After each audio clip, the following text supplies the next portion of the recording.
안녕하세요. 김필수 자동차 연구소의 김필수입니다. 오늘 주제는요, 1톤 전기 트럭입니다. 국내에서 단일 모델로 전기차 중에서 가장 많이 판매되는 게 1톤 전기 트럭인 거 아시죠? 두 가지 모델이 나오고 있습니다. 현대 기아에서 우리가 이 포토하고 그 다음에 이 봉고라는 모델, 두 가지 모델이 나오고 있는데요. 워낙 이제 내연기관차도 1톤 이 트럭은 워낙 잘 판매됐던 모델입니다. 근데 3년 전부터 1톤 전기 트럭이 나오면서 절찬리에 판매되고 있습니다. 이 모델이 왜 인기가 있는지, 어떤 문제점이 있는지, 이 부분들을 어떻게 개선해야 되는지에 대한 부분들이 오늘 말씀 주제라고 말씀드릴 수가 있어요. 자, 1톤 전기 트럭 3년째 판매가 이어지고 있는 이유가 뭐라고 생각되십니까? 가격이 저렴하죠. 물론 이 전기 트럭의 가격은 4천만 원대입니다. 정부에서 또 지자체에서 보조금을 주다 보니까 개인적으로 1,500여만 원 정도면은 아마 구입이 가능한 것이 1톤 전기 트럭이 아닌가 보고 있습니다. 근데 그만큼 1톤 전기 트럭이 유능할까요? 그렇지는 않습니다. 이 전기 트럭 자체는 배터리를 가지고 충전을 시켜서 갈 수 있는 특성을 가지고 있는데, 가장 큰 문제점은요, 차가 무겁기 때문에 주행거리가 짧다는 거, 또 적재물, 무거운 물건을 실으면은요, 주행거리가 더더욱 짧아집니다. 물론 짧아진 주행거리는 운전사의 앞에 계기판에 표시가 됩니다. 따라서 장거리용으로 쓸 수 없는 것이 1톤 전기 트럭이라고 볼 수가 있어요. 그럼에도 불구하고 잘 판매되는 이유는 바로 총량제 개념에서 벗어나 있기 때문에 그렇습니다. 요새 영업면허라고 해서 1톤 트럭을 구입하기 위해서는요, 영업면허를 구입을 해줘야 됩니다. 다시 말하면요, 기존의 디젤 트럭을 폐차하면서 한 대를 대체할 수 있는 효과가 좀 나와야 된다고 볼 수가 있습니다. 근데 1톤 전기 트럭은요, 이 총량제 개념에서 벗어나서 개인 면허를 정부에서 그냥 주는 겁니다. 저렴한 비용으로 그대로 개인 면허를 취득하다 보니까 너도나도 인기를 끌고 있다고 볼 수가 있죠. 무작정 한 대씩 갖고 있는 것이 좋다고 판단되면서 최고 인기를 구사하고 있다고 볼 수가 있습니다. 근데 이 인기도요, 올 4월 13일이면 단종이 됩니다. 즉, 이 제도의 일몰이 된다는 것이죠.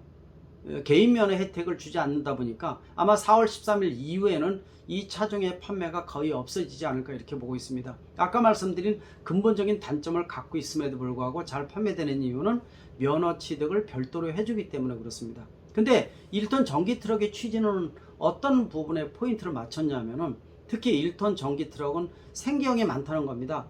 노화된 디젤차가 워낙 많아서 한 대에서 뿜어져 나오는 배출가스 자체가 다른 차종에 비해서 5대, 10대분에 해당이 된다고 볼 수가 있어요. 따라서 1톤 디젤 트럭을 대체하는 효과는 환경 개선 측면에 있어서 자동차 친환경화에 있어서 가장 중요한 정책 중에 하나라고 볼 수가 있어요. 이 정책에 힘입어서 1톤 전기 트럭을 판매를 했다고 볼 수가 있습니다. 근데 문제는 기존의 노후화된 디젤 트럭을 폐차를 하고 전기 트럭이 대신 들어가는 이런 제도가 돼 있어야 되는데도 불구하고 노후된 트럭을 그대로 가지고 있고 별도로 추가된 전기 트럭이 나온다고 볼 수가 있으니까, 실제로 1톤 노후화된 디젤 트럭의 문제점을 개선하는 것은 전혀 기여를 못했다고 볼 수가 있죠. 정책적 전시 행정이라고 볼 수가 있습니다.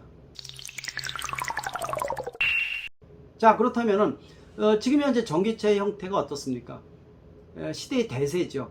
또 완성도 높은 전기차가 나오면서 단점이 많이 사라지고 있고, 또 전기차를 첫 차로서 구입하는 소비자들도 급증하고 있습니다. 올해 2022년 정부가 누적 이 무공해차 보급 대수가 50만 대입니다. 올해만 전기차 21만 대를 보급합니다. 작년에 2배라고 볼 수가 있죠. 물론 보조금이 약간 줄지만은 전체 예산은 더 늘었다고 볼 수가 있어요. 그러나 이렇게 전기차가 보급되는 부분들은 주로 중소형 모델의 전기차라고 볼 수가 있습니다. 특히 이제 픽업 트럭이라든지 대형 SUV는 아마 올해부터 전기차가 출시되지 않을까, 이렇게 보고 있습니다. 올해 출시되는 이유는요, 전기차의 가격의 40% 차지하는 리튬이온 배터리가 가격도 높지만은요, 무겁고 에너지 밀도가 한계가 있기 때문에 그렇습니다. 즉, 대형 픽업 트럭이라든지 SUV 같은 경우에는요, 지금까지는 이 전기차로 적용하기에는 상당히 배터리 비용도 늘어나고 고민이 많았다고 볼 수가 있겠죠. 이제서야 시작됐다는 것은 그만큼 대용량 같은 경우에는 전기차로 바꾸기 어렵다는 하나의 기술적 한계점이라고 분명히 말씀드릴 수가 있습니다. 따라서 훨씬 더 무거운 화물차인 경우에는 전기 트럭으로 만드는 것은 그만큼 어렵다고 볼 수가 있겠죠. 물론 배보다 배꼽이 더 크면 됩니다. 즉 배터리 비용을 크게 비용 산정을 해주게 되면 얼마든지 구입이 가능하겠죠. 그러나 자동차라는 것은 경제성 논리라고 보시면 더 정확할 것 같아요. 비용이 너무 높으면요 일반인들이 접근하기 어렵습니다. 따라서 이 트럭을 전기차로 만드는 것이 굉장히 어려운 부분이기 때문에 앞으로 전기차의 기술적 한계를 넘는다고 하더라도 3, 4톤 이상의 화물차는 전기차로 만들기 어렵다고 볼 수가 있어요. 도리어 이렇게 대형 화물차나 아니면은 장거리형 대용량 건설기계 같은 경우는 수소 전기차, 연료전지 스택을 가지고 활용하는 것이 훨씬 더 이점이 크다는 것을 누구나 알고 있다는 것이죠. 따라서 전기차의 한계점은 1, 2톤 전기 트럭의 한계점이라고 볼 수가 있어요. 그래서 지금까지 말씀드린 1톤 전기 트럭은 사실 무리한 부분이 분명히 있었다고 볼 수 있어요. 상징적인 의미를 가지고 있었지 이 1톤 노후화된 디젤 트럭을 완전히 대체하는 부분들은 어려웠었다고 볼 수가 있습니다. 따라서 그렇다면 1톤 노후화된 디젤 트럭을 대체할 수 있는 방법은 없을까요? 있습니다. 1톤 LPG 트럭이라고 볼 수가 있어요. 1톤 LPG 트럭은요 벌써 출시가 된 지 3년째 넘어가고 있습니다. 특히 LPG 기술하게 되면은 대한민국 60년 이상 LPG 기술을 개발해 왔고 또 70개국 전 세계에서 70개국 이상이 사용되는 굉장히 큰 시장 중에 하나가 LPG 차라고 볼 수가 있습니다. LPG 차 하게 되면은요 완전한 무공해 차는 분명히 아니죠.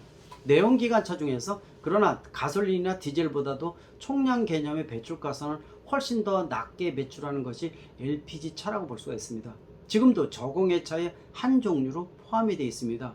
대한민국 이 LPG 기술에 대해서 LPLI 방식, 직접 분사 방식 등 세계적인 최고의 기술을 가지고 있고요. 또 1톤 트럭도 개발하는 데 성공을 해서 3년 전부터 1톤 LPG 트럭이 출시가 되고 있습니다. 이 트럭이 중요한 이유는요. 나중에까지 쓰라는 것이 아니라 과도기적 모델이지만은 실제로 전기차나 수소전기차로 바뀔 때의 중간 모델로서 상당히 중요한 역할을 할 수 있는 것이 LPG 전기 트럭이라고 볼 수가 있습니다. 그래서 실제로 배출가스도 줄어지면서 노후화된 디젤차를 대신한다면 환경적인 개선 효과가 상당히 크다는 것이고요. 아까 말씀드린 대로 1톤 전기 트럭은 기존의 개인 면허를 추가로 내주다 보니까 환경적인 대체 효과가 없다고 말씀드릴 수가 있지만은 1톤 LPG 트럭 같은 경우는 노후화된 디젤 트럭을 한 대 없애고 한 대 투입하는 거기 때문에 대체 효과가 완벽하다는 겁니다. 그래서 특히 이 노후 디젤 차를 대체한다는 효과 측면에서 LPG 1톤 트럭만큼 좋은 것이 분명히 없다고 볼 수가 있어요. 정부에서도 LPG 차 출시에 대해서 4년 전에 완전히 풀어줬었죠. 예전만 하더라도 장애인이라든지 아니면은 국가 유공자만 LPG 차를 구입할 수 있었고 중고차 거래도 그 해당되는 영역만 해당이 됐었지만은 4년 전에 풀어주면서 완전히 이제는 누구나 LPG 차를 구입을 할 수가 있습니다. 문제는 자동차 제작사에서 LPG 차를 개발해서 보급할 수 있음에도 불구하고 제대로 보급 안 하는 것이 문제점이라고 볼 수가 있죠. 제가 가장 아쉽게 보는 것이 기아의 카니발 같은 모델입니다. 이런 모델들은 지금 현재 디젤과 가솔린만 있는데요. LPG도 이미 기술 개발이 돼 있는데 얹기만 하면 되거든요. 현대차의 스타리아는 나오고 있잖아요.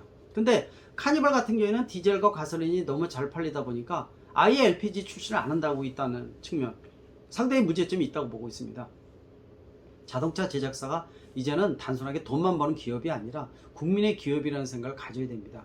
서민들을 위해서 장거리용으로서의 카니발의 용도는 디젤과 가솔린에 한정시키지 말고요. LPG화 시켜주는 거 이런 것들도 기아차에서 결단을 내려서 해줬으면 하는 생각이 듭니다.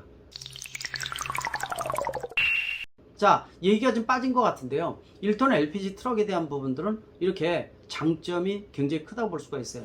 특히 이제 환경부에서요, LPG 1톤 트럭을 어느 정도 이 지원금을 주면서 보급을 하다가요, 갑작스럽게 1년 전에 보급 지원금의 대상 대수를 반으로 줄이면서요, 일선에서의 불만이 굉장히 고조되고 있습니다. 이거는 너무 전시행정이라고 볼 수가 있어요. 이거 정책 바꿔야 됩니다. 도리어 보급을 늘리지 못할 망정, 도리어 줄이고 1톤 전기 트럭, 아까 말씀드린 대로 대체 효과 없다고 말씀드렸지 않습니까? 특히 1톤 LPG 트럭은 기존의 노후화된 디젤차를 완전히 바꾼다는 측면에서 더더욱 의미가 있습니다.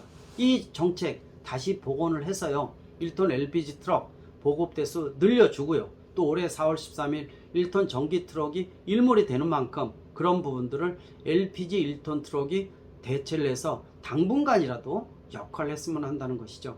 특히 1톤 노후화된 디젤 트럭은 생계형이 많은 만큼 환경에 끼치는 영향이 매우 크다는 측면에서 20년 이상 된 1톤 디젤 트럭도 많다고 볼 수가 있습니다. 1톤 LPG 트럭을 통해서 좀 더 완벽을 기했으면 하는 생각이 듭니다. 1톤 LPG 트럭은요, 출력이라든지 연비라든지 또 기술적인 완성도가 굉장히 높기 때문에 아마 끄시는 분들이 아마 제 말씀 들으면서 효과가 좋다는 것도 누구나 다 알고 있으리라 보고 있습니다. 1톤 전기 트럭에 비해서는 비교할 바가 분명히 아니라고 말씀드릴 수가 있습니다. 정부의 1톤 LPG 트럭 또 1톤 전기 트럭의 한계점, 이런 부분들 냉정하게 판단하고 제대로 된 정책이 시행되기를 바라겠습니다. 고맙습니다.